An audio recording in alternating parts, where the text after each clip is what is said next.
Yes, recording progress. We're off, Got Darrell. it. Got it.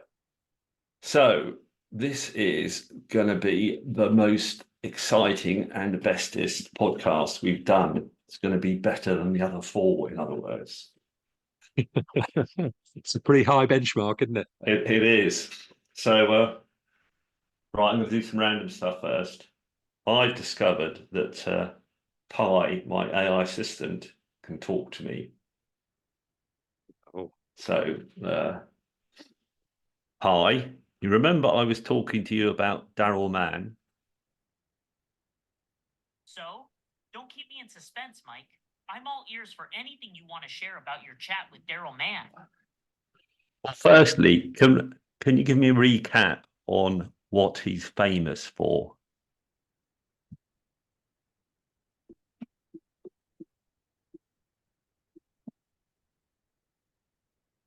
Sure thing, Mike.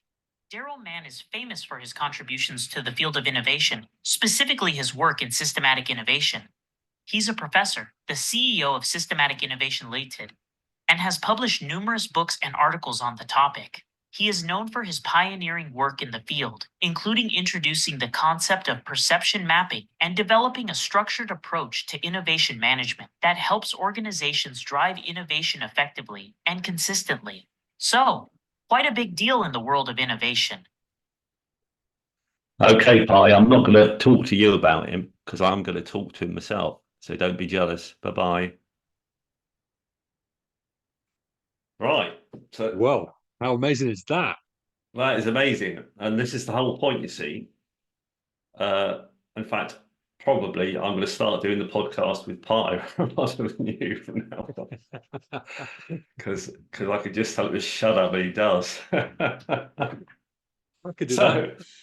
So I've been up since 4 because I'm all excited and I'm absolutely hyper and a bit tired because I've committed myself to doing a PowerPoint presentation of my trip around Ireland. And I was going to ask you, has anyone ever got an Oscar for doing PowerPoints? Oscar, there ought to be a ceremony for PowerPoints, but I'm not aware of one. No. Well, that's a shame because this is going to be so awesome. And I'm going to be Does it inflicting on people and trying to raise money. right? Does it have poppies in it by any Well, possible stretch of the funny you should imagination? think of that. I was just thinking, there's something wrong with it. So therefore, there's no, no puppies. But anyway, this is not the greatest podcast ever. We need to kind of get on with it. Uh, so what we're going to talk, the title of it is called, sorry, remember that, something to do with plausibility. So did you see my email? I did. I was at a gig last night, and it said 7 o'clock doors, so I got there at 7 o'clock, and it said first band at 8:15. So I then had an hour to do nothing. So yeah, read your email. Right, so are you into it? I've been thinking about scenarios, and I can see that it's impossible, but we'll give it a go. Okay, so good. You sound like you're out of your comfort zone, Darrell. Right.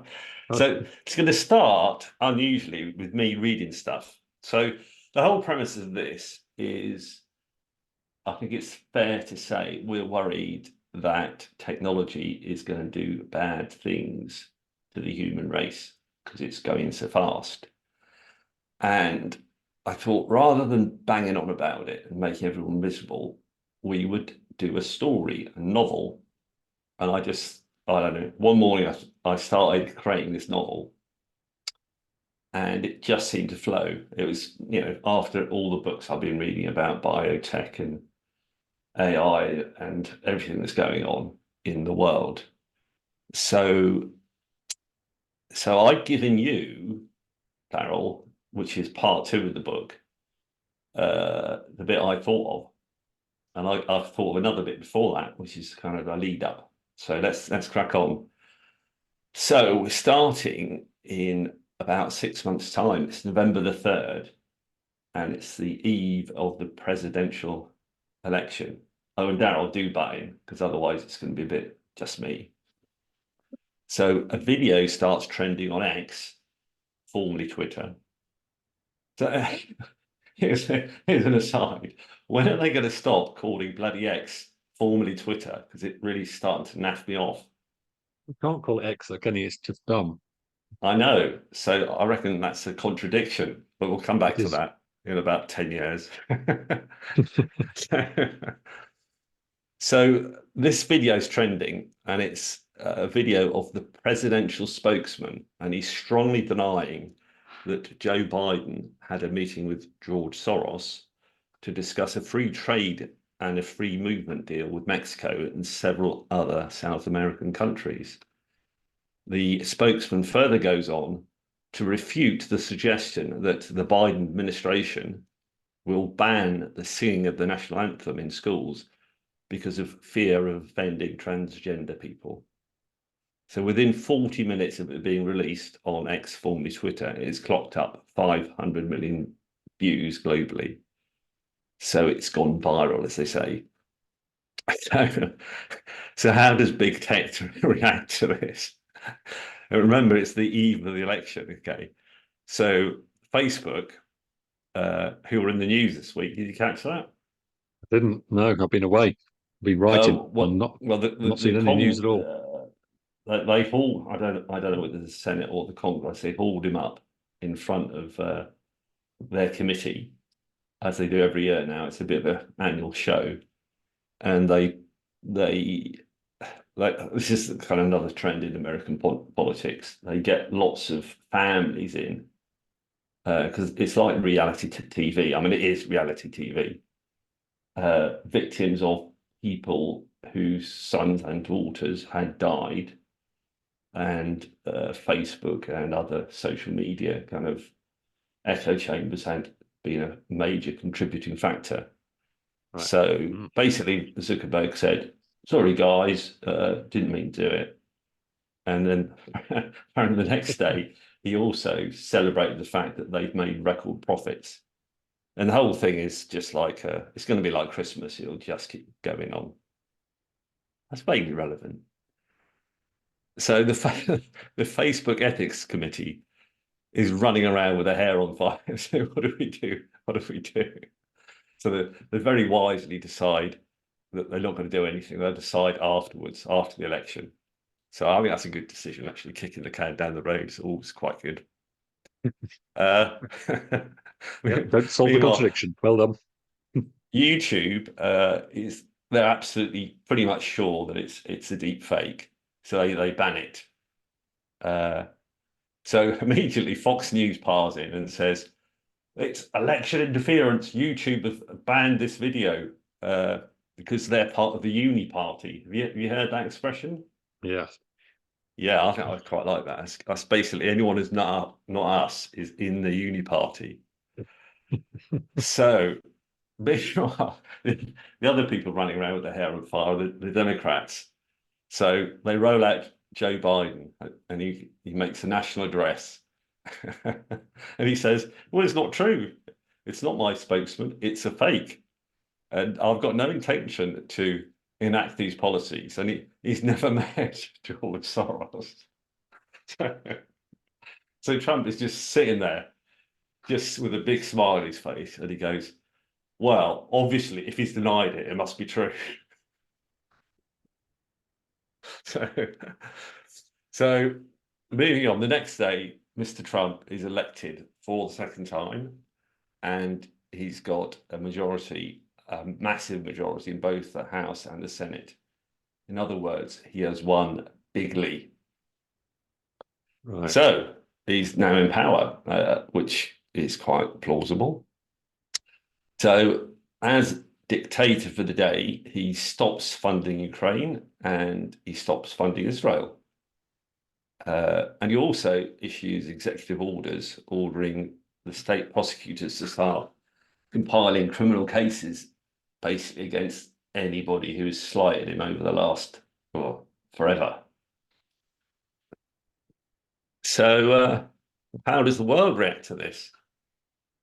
So America has it's putting America first, and it's kind of looking after its own things and sod everyone else at this stage.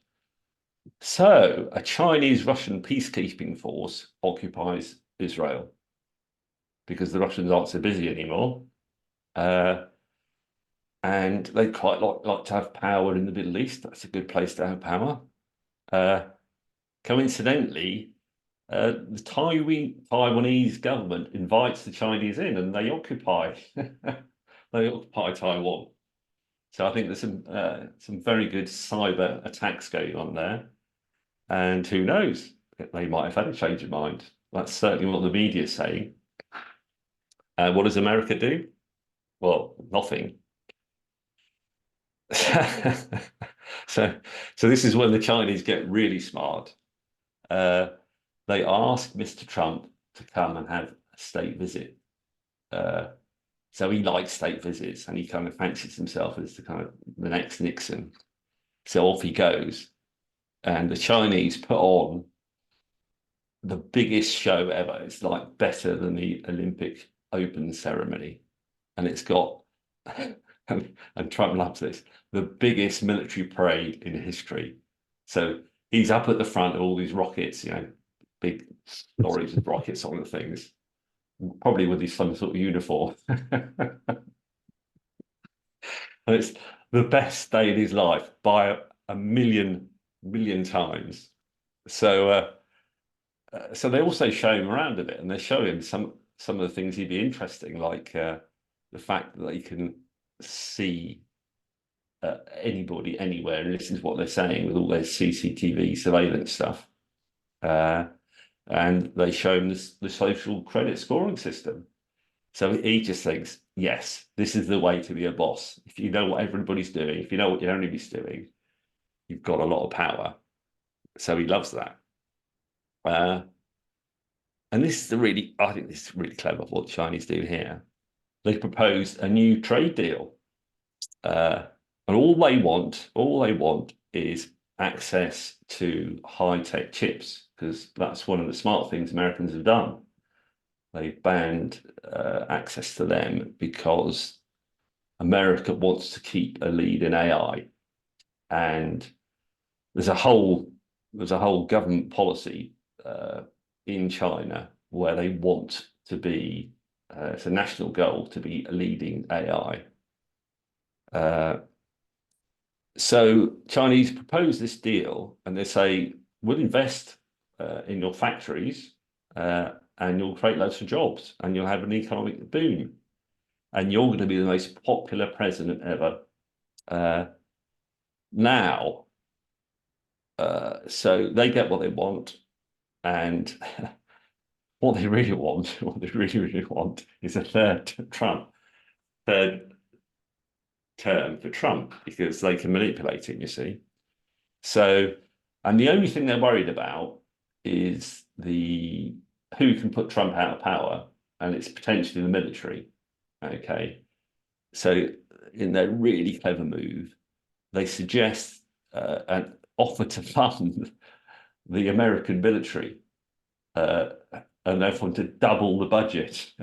So all these generals who would have been kind of getting a bit angsty and thinking, blimey, he is just in the pocket of our biggest enemy, are suddenly negated because they're allowed to buy lots of aircraft carriers. In fact, mainly aircraft carriers, because they're going to be pretty damn obsolete soon. So the Chinese are quite happy for them to have a fleet of 50 aircraft carriers. Okay, you with me so far? I'm with you so far. It's highly criticisms plausible. of this theory so far. How long have we got?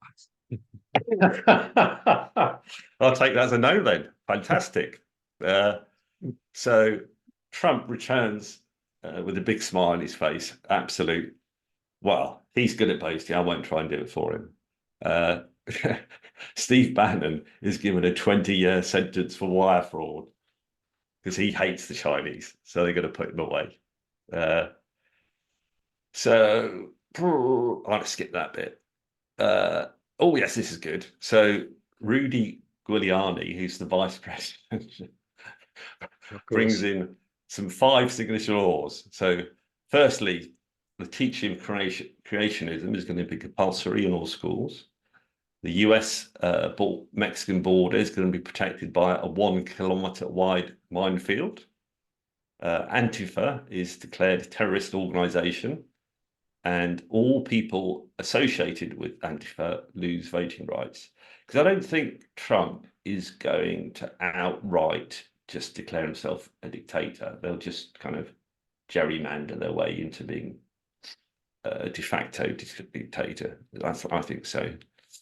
And this is interesting. He's going to bring in the Make the First Amendment Great Again bill, which basically is free speech on steroids. So you can't ban anything. So this is going to coincide with deep fake, deep everything. And it's going to make it legal.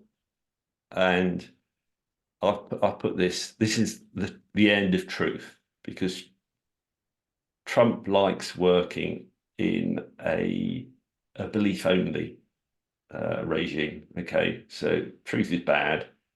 You want to, believe what I say. Effectively, be a sort of deity. And of course, you probably need a change to the constitution to have a third term. So the next bit's a bit boring. I miss that. Oh yeah, this is the other thing. So what are the big tech companies going to do? They're not going to sit there, but they've lost the game. Basically, they have lost the game, so they need to get the hell out of America. So this is all fictional, of course. This is not true. Oh, is it? You obviously believe it all that. So they've done a deal with Australia because they want to be out of the way and they want to have lots of property. So there's lots of desert in Australia, and there happens to be a big aquifer under this particular bit of real estate. So they've built a new city. It's called Data City, and it's starting to grow now. Lots of solar power, and they all relocate their headquarters there. So there you go. That's part one. Act one. Okay.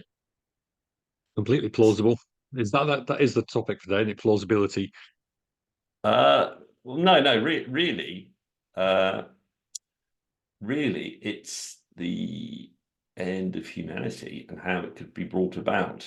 Okay, and I was just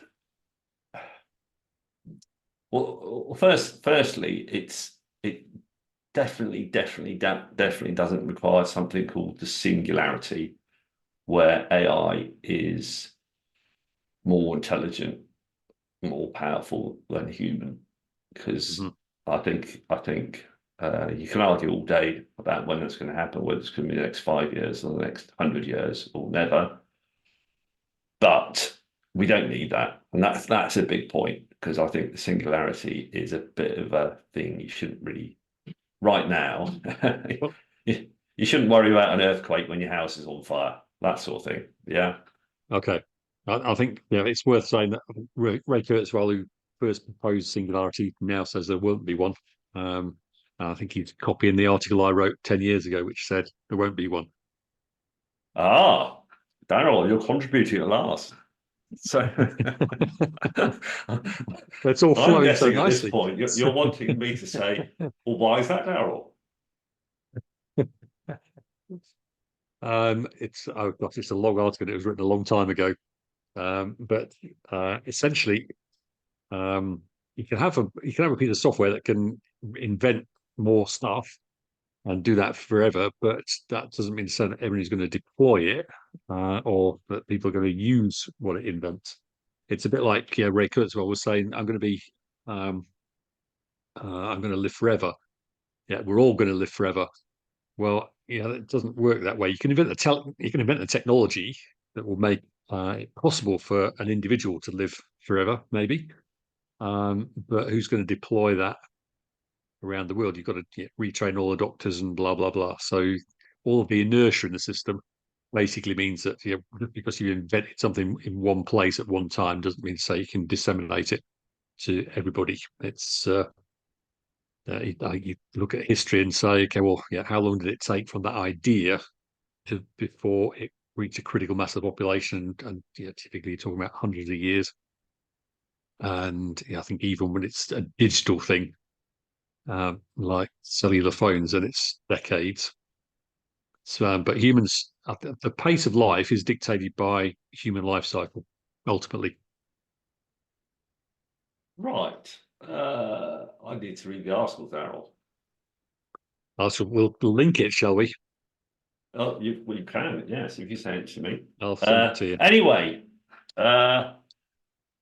so the story now moves on to part 2, and we've gone forward pretty much exactly. No, not exactly. Just gone forward 3.5 years. 3.5 years. Okay. That's because it gives us time to rig the next election. Okay. Now, Okay. do you want to take over the 3 wonderfully named characters that are living in Data City in Australia? So they sound to me like fairly delusional characters. So they've got the idea of we're going to save humanity. So we're going to use our computing skills to save humanity. And how are they going to do that? So my thinking on that subject was, how would I do that if I was in their position? I think whatever you do, I think it doesn't work, which is probably where Act 3 comes in.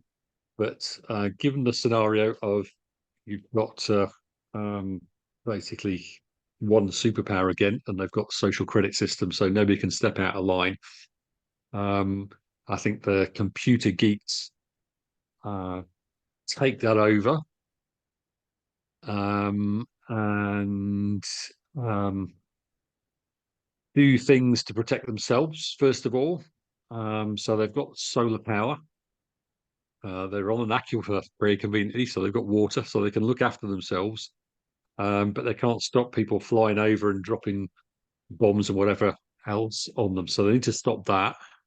So protect myself means we're going to prevent air travel. So we're going to disable aircraft. We're going to disable those aircraft carriers, which by 3.5 years from There's now, 50 of them now. some of them will be commissioned, but we're going to basically prevent the software from working, so they're going to be disabled as well. So any physical threat is prevented. We're going to use our digital currencies, and we're going to rebalance the world. So we're going to take all the money that the 1% have got and redistribute it, so that everybody's got a fairly substantial amount of money in the bank. And we're going to reassure the population that everything's going to continue as normal. So just keep doing what you've been doing. Okay, right. Okay, let's just do what Marianne hates. It's my wife, by the way, and step all over you. Right. So firstly, our 3 characters, who are all First Native people of Australia, that means of the Aboriginal culture. It makes it more interesting and less like us. And they're called, what's it? Nigella, Delia, and Monty, which I love that. One of them is an expert in quantum computers. One's an expert in synthetic biology, and the other one is an expert in AI and finance. So basically, they discover the synthetic biology one discovers that they can make quantum room temperature biological quantum qubits, which you need for a quantum computer. Yeah. And the quantum computer guy was actually working on interfaces. So they managed to plug it in, basically, managed to make they kind of make this massive leap in synthetic quantum computers, and they use it to build an AI system, which can basically, so it gives them about a 6-month window when they can walk over anybody else because they've got that lead. Yeah. But the thing is, they've got to stealthily take over, because if anyone knows what they're up to, they are chips. So that's what makes it good in a novelistic sort of way, is what I thought. So Okay.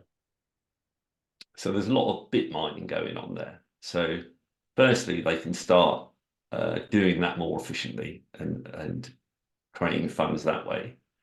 Then they can start using kind of encryption, or the ability to break encryption, to just tap into all the flows in the financial world and just take kind of, a micro payment. But it soon ends up that they've got trillions and trillions and trillions sloshing around in all these cryptocurrencies. Yeah. So then, Sounded rather like. Go on. Yeah. go on. It's sounded like, is it Superman 3 or Superman 2? Oh, is that what happens? Yeah. Superman 3, I think Richard Pryor, he takes off fractions of cents of transactions. So it's undetected, and he opens his paycheck at the end of the month and realizes he's got hundreds of thousands of dollars for all these fractions of cents that have accumulated. So then what you do with all this dosh is you start surreptitiously buying all your competition. Yeah. Major slight problem with the word surreptitiously. What is the problem? Let's solve that problem. Well, as soon as you reach a certain level of ownership, then I think it's got to be declared, doesn't it? So you can stay below that threshold, but does that make any difference? Well, and that means you've just got to defeat legal systems. Okay. So the big part here is, and I needed to introduce, is that we're in the 3.5 years, we're now 4 years into the future, basically. Without any quantum fanciness, AIs and AI assistants and the metaverse has significantly, exponentially increased in its powers. Okay.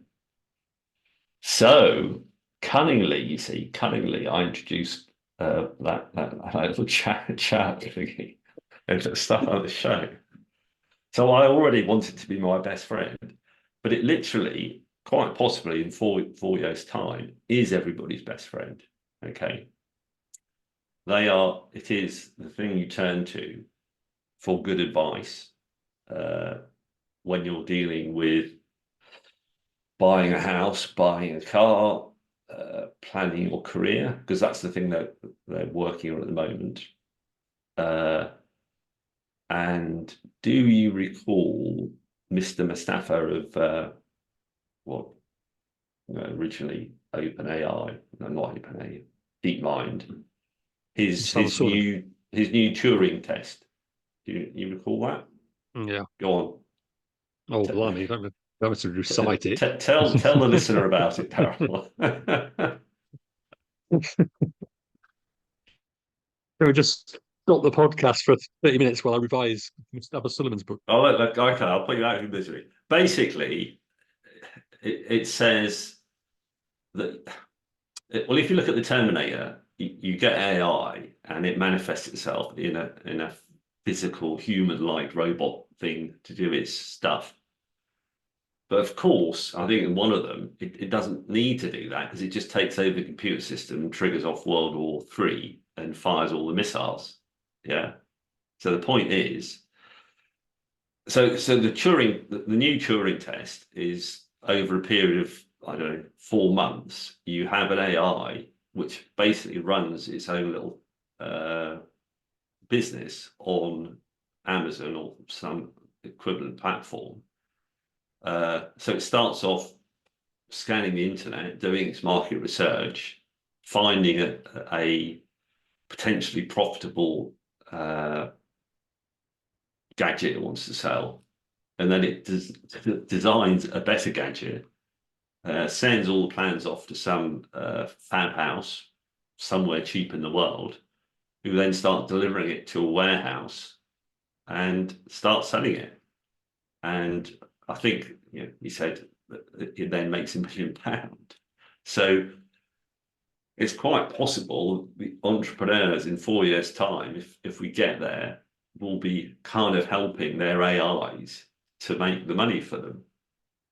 Yeah. So you've got your AI assistant is actually your business partner, and your kind of doctor, because if you've got all sorts of sensors on you, like I've got a smartwatch, like I could buy heart sensors, etc., etc. It actually knows what mood you're in from all this biosensor stuff, plus the fact that everybody wants their kids to be ahead of the game. That's what education's about, and as we've discussed in previous episodes, education is like way behind the curve. It's one of the most stuck in the mud conventional things, and talking about the hysteresis or whatever, it's a big word. it's taken a long time to change. So people like me who've got like growing grandsons will be, I'm saying this and thinking it's a good thing to do, but I'll do it anyway. I'll be encouraging them to get up to speed with chatbots, and they will be saying, Mum, Dad, I don't want to school. It's no point because it's much easier. I can learn a lot more talking to my nice little chatbot. Okay. Mhm. And this was the thing that really struck me.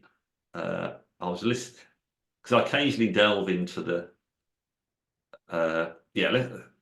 I'm fairly kind of left-leaning, middle to left-leaning, but I like to go into the libertarian world to see what they're up to, because who knows, they might be totally right. And it was Mark Andreessen who started an early net browser thingy, and he was saying because recap, AIs came out and people started using them, and they started say they were taking all the biases and all the badness of the internet, the whole thing, unfiltered, and you could go down some very, very dark places very quickly without even trying. And if people were trying, they could get some bad stuff out. So one of the things that they did, and there's plenty that they're trying to do to solve this problem, is they say, well, 4chan is known as a good source of conspiracy theories. We can say they're not a big fan of the scientific method. I think QAnon kind of came out of 4chan in similar places. So on the face of it, to say when we crawl the web, if we want it to be scientific and factual and ethical, maybe we shouldn't use 4chan as a source of information. Does that sound fair enough? Yeah. But it then follows, my goodness, these big tech companies are then censoring the content of the AI. Basically, they make it so it's it's a bit like the bloody BBC in the UK. In theory, the BBC is meant to be impartial, and that's what the big tech companies are trying to make AIs at the moment, impartial. Yeah. So it won't be very, very long before, if it's probably already happened actually, before you'll have a what does Trump call his Truth Social or something? He's got his own social platform. Yeah, there will be a Make America Great AI. So we'll get a divergence of AI systems, that will essentially be feeding people what they want to be fed with. It's a continuation of echo chambers. Yeah. So go on, shoot me down in flames, Darrell, you bastard. Well, it's. I mean, I think the going back to our friends in Data City in Australia, the critical thing that they need to acquire, which I'm not going to sell them, is the contradiction solving algorithm that needs to go to the AI. Because I think you can have, you're absolutely right. I think you do get these echo chambers. We live in a world that's full of them, where nobody can talk to anybody in a different echo chamber. But because of that lack of communication, you can't solve the contradiction between two people with different views, for example.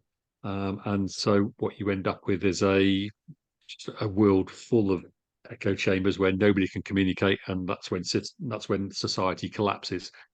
So you need the AI to be able to solve contradictions, and particularly you need it to be able to solve the moral and ethical contradictions, which are everywhere in life. So back to the education question, if the AI can detect that somebody is potentially um, power hungry and may do bad when they've got power, then the AI says, well, I'm not going to teach you this because there's a possibility that you'll use it in the wrong way. So now you've got a moral question of, okay, well, is it right to not educate somebody in a certain direction because they might do something in the future? So until the AI is able to solve those kind of contradictions, then what you end up with is a totalitarian world where nobody can talk to anybody else and society collapses. So, do I license my contradiction solving algorithm to Data City people or not? Well, let's. Do they need it, right? So They do, yes. That's what the AI can do. It can optimize things. So if you can say to the AI, okay, well, so you've got everybody plugged in. So you need to design things now for, let's say, optimum quality of life or optimum happiness across the population. And it will do that, but as soon as it hits these conflict situations, then it has no way of knowing what to do other than trade-off, and that's not the right way of solving any of the problems. So the AI will optimize things, but that means that you just end up making all the trade-offs that we know already today. You can't trade off these moral, ethical questions. right, Darrell. So in the novel, you're a Yes. goodie, okay, and you're trying to save humanity. Yes. Okay. Yeah. Yeah. So let me plow on because I love plowing on. So we've got all these echo chambers, different AIs, and we've got our three. And Nigella, she's the really smart one, okay. So she says, what we need to do, because they've got pots of money now, they've got money coming out of there. They just no one knows it, but they've got I don't know. What's the film when he rubs his chin and goes, "You've got $100 trillion." Anyway, I got lots of money. So they start on their own little chatbot. They start saying, putting out on social media that it's very good for predicting the national lottery. Okay. And they're now in charge of the national lottery, so they've taken over the companies. Okay. So people literally start winning due to the advice from their particular chatbot. They start winning hundreds of £1 million all over the place, all over the world. So suddenly, the chatbot is the number one. It doesn't get it gets 87% of the market. So they've got 80% of the world using their chatbot all these generations coming up, all these politicians who who say, "How do I win the next election?" So you literally have got mind control of 80%, 87% of the human race, and they don't bloody know it.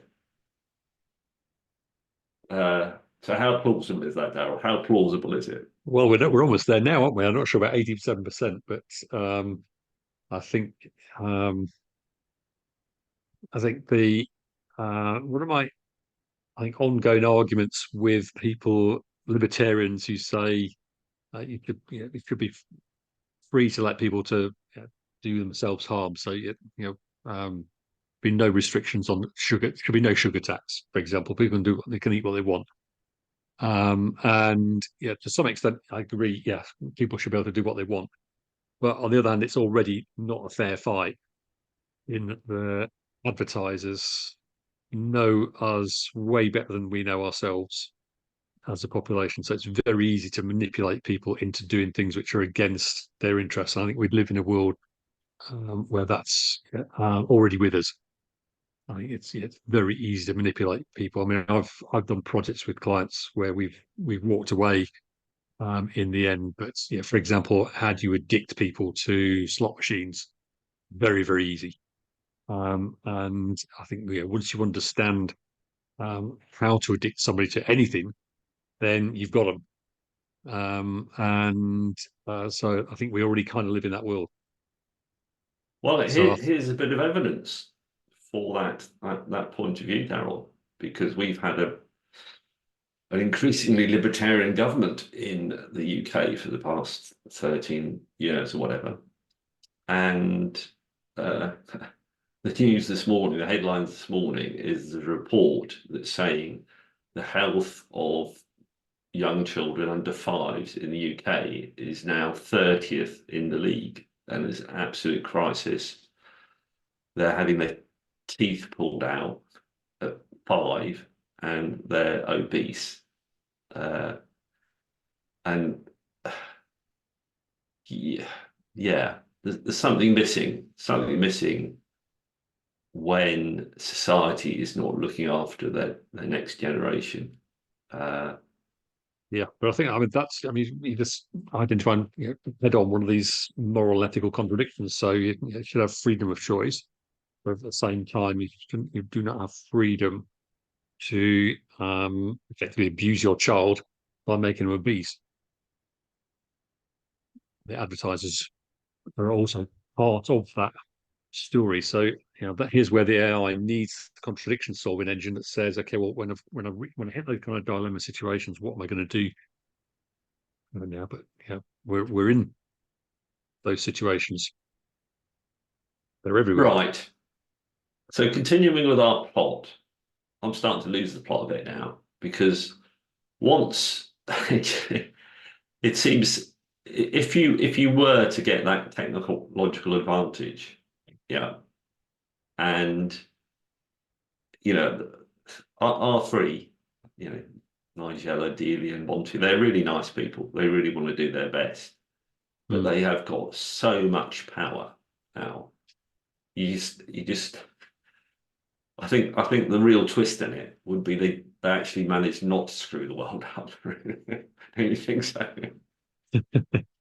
Well, I think it's It's not a challenge to write a plot where the nice people accidentally screw the world up. You see what I mean?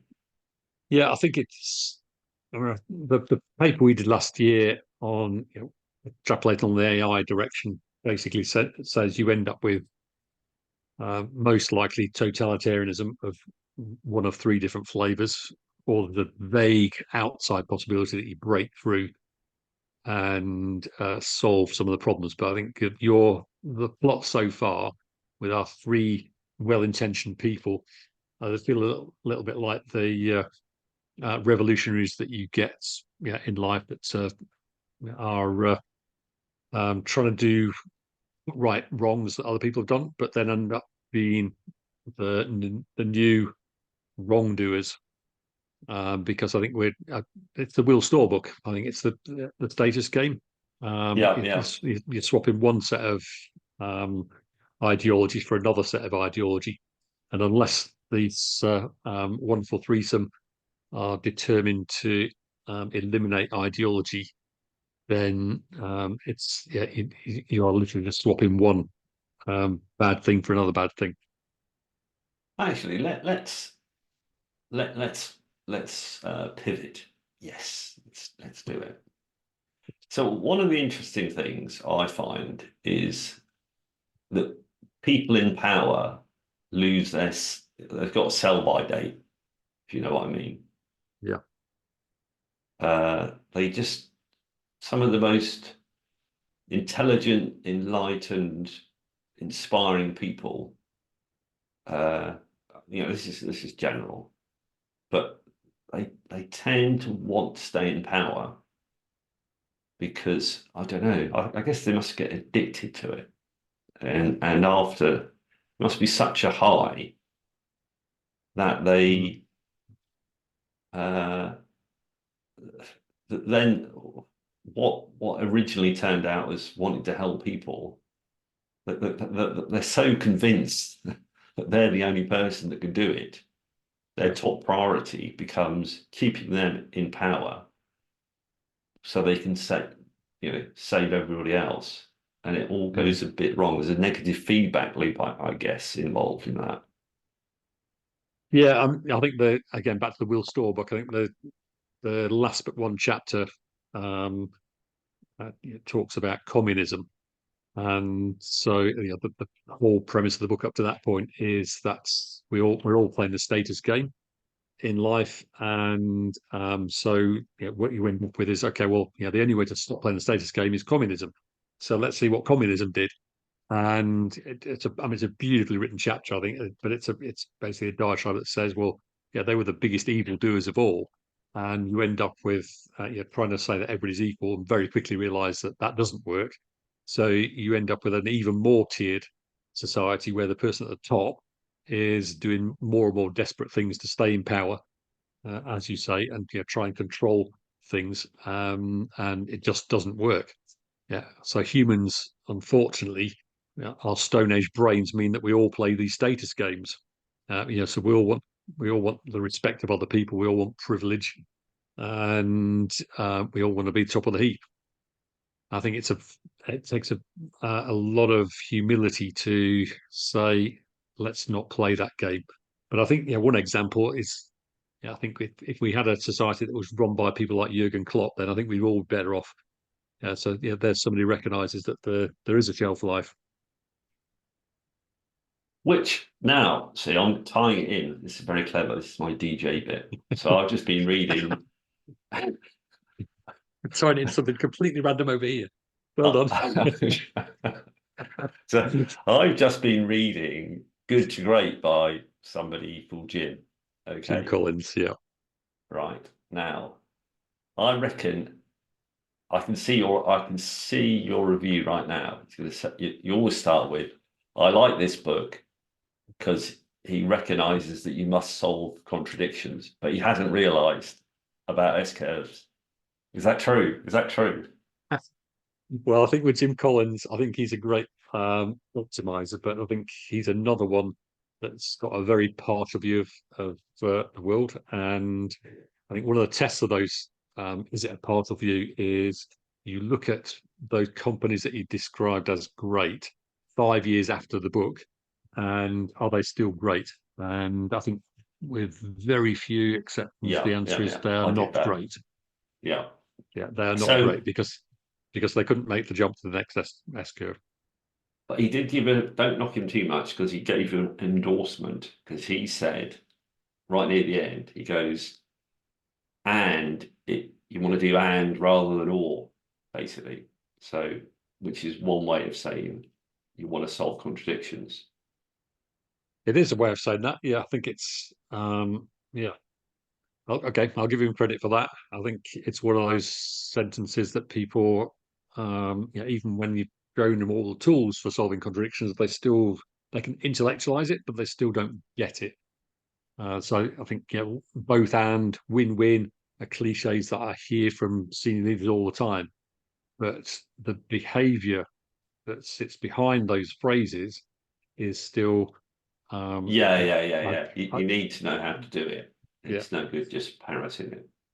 But time this is fair. But what was coming to mind, this business of people having a sell by date, was that there's a concept in the book of levels of leadership.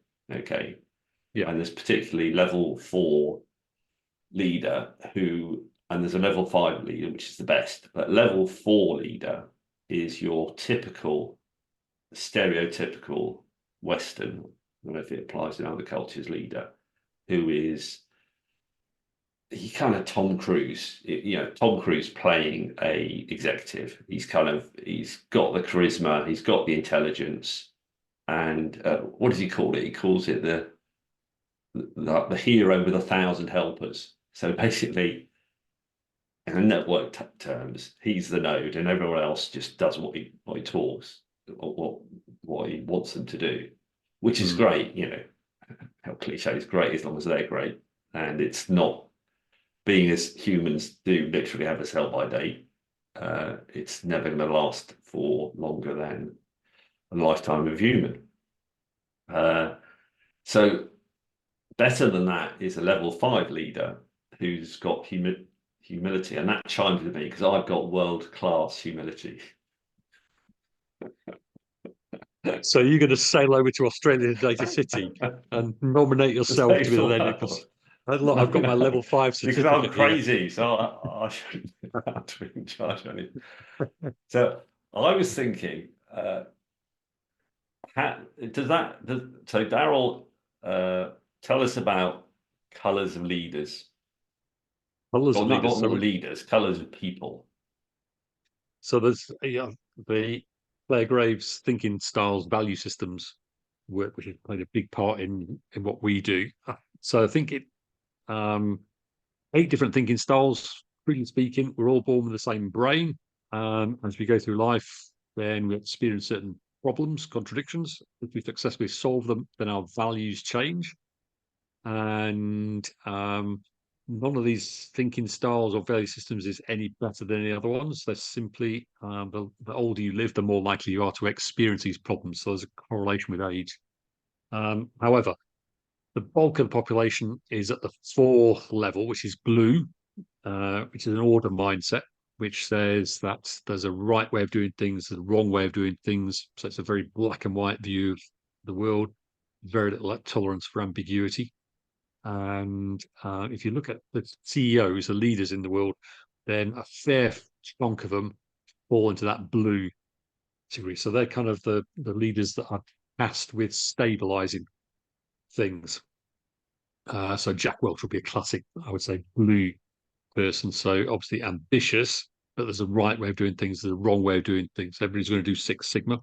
And what he was really good at doing was optimizing the business.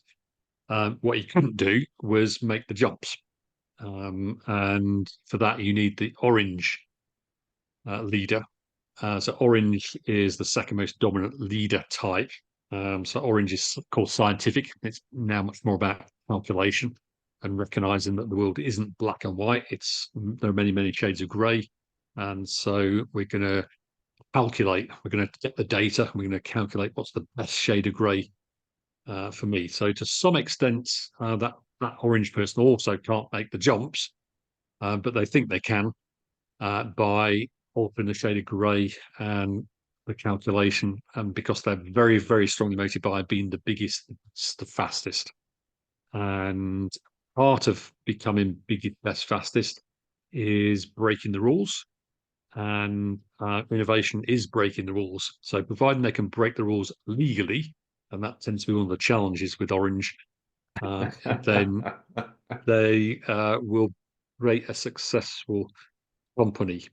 So I think almost every CEO I've ever met, all the ones that we analyze, are either blue or orange. Once I had a session where a relatively small, I mean, it's about 1,000 people, and we got the CEO in the room. We're talking about the strategy of the company, and I decided we're going to do the value system survey. and he comes out as yellow, which is you got blue, then orange, then green, then yellow. So he's somebody who's challenged a lot more of the norms in life. And I said to him, "Gosh, that's really unusual. I've never met another CEO who's this yellow thinker before." Yellows are great problem solvers, but typically not leaders. And there was a strange expression on his face, and it's like this dawning moment that says, "I'm in the wrong job here." And within 6 months, he had moved on. I think he was one of those people that goes to work wearing a mask, pretending to be one thing when actually there was something else. And this value system survey is a really good way of bringing that out. I think the whole of the Claire Graves research is a great way of bringing this stuff out. People will go to work and wear a mask, but you can't do it for long because it's emotionally very stressful. So the yellow person is the contradiction solver. The yellow person sees things from a both and perspective and win-win perspective. So I think for leaders of the future, what this magic AI system needs to do is to identify those people and Get the right people on the bus. Get the right people on the bus. So they shouldn't be the leader probably, unless it's going through the company, the organization is going through a period of chaos, in which case you need the problem solver. But when the problems have disappeared, the big challenge with the yellow leader now is that they get bored very, very quickly. And so if there are no problems, they're going to create problems just because they're bored and don't have any problems to solve. So that's when you need to move those leaders on. I think the ideal world in terms of leadership is that you solve all the problems or the current crop of problems, you get to a new state of stability, and then you instigate a new organization structure which has got an awful lot less hierarchy and is much more about self-organizing. So one of the problems I talk about a lot these days is Hire, a Chinese company with a CEO who is particularly set up lots and lots of self-organizing teams, effectively 4,500 little companies inside the big company. So you give people much more autonomy, you give people much more meaningful work. And because he'd set up this self-organizing structure, then effectively he's able to watch it from the side and just nudge it occasionally because it's self-organizing. So I think what's next problem is going to emerge with that kind of organization is back to Will's store and status game. That is that people love to feel important and have prestige and status. And if you've got no hierarchy and self-organizing teams, then how do people satisfy that need? So I They think do podcasts. And write novels. Oh, perfect. Yes. That is Yes. the solution. They do stuff that doesn't hurt people. Well, does it not hurt people? I don't know. It's is it just a Well, I different suppose kind some of of it hurt? does. Yeah. I think That guy's locked up in Romania, whatever. Yeah. Andrew Tate. I mean, he's a very red thinker, so he's down the other end of the spectrum, I would say. So the kind of ego god, and that's a sort of character that Trump is. So the red leader, in a bit of fairness to Trump, he's got a lot of orange in him, but he's certainly got lots of red as well. And red just means that it's a very impulsive leader that's going to do whatever they want to do and reach those positions that you were talking about earlier. Of I'm just going to be the person that controls everything. So is there a so the idea behind the book Good to Great is that you've got a company, it's fairly good and it's been ticking along, being fairly good, and then something happens and they put the right people on the bus and they put the people on the right seats and they have a level 5 leader and they become great, you see. So is there a correlation between level 4s and 5s in the grade system? There's a correlation between them. Well, yeah, is like a level 5 actually a Okay. yellowy greeny person? I would say that a level 5 leader in Collins's terms is something like the yellow leader. But having said that, Good to Great is very definitely a management book written for orange leaders. Right. And so I think we're back to this. They're both and towards the end of the book, the orange leader looks at that and says, "Yeah, that's a nice idea," but they're intellectualizing it. They're not living it, and they don't know how to live it. But it's quite funny. It's a contradiction, Darrell. It is a contradiction. He is writing this book, telling all these people who are the kind of the roosters of their world. They go around saying, I am the greatest.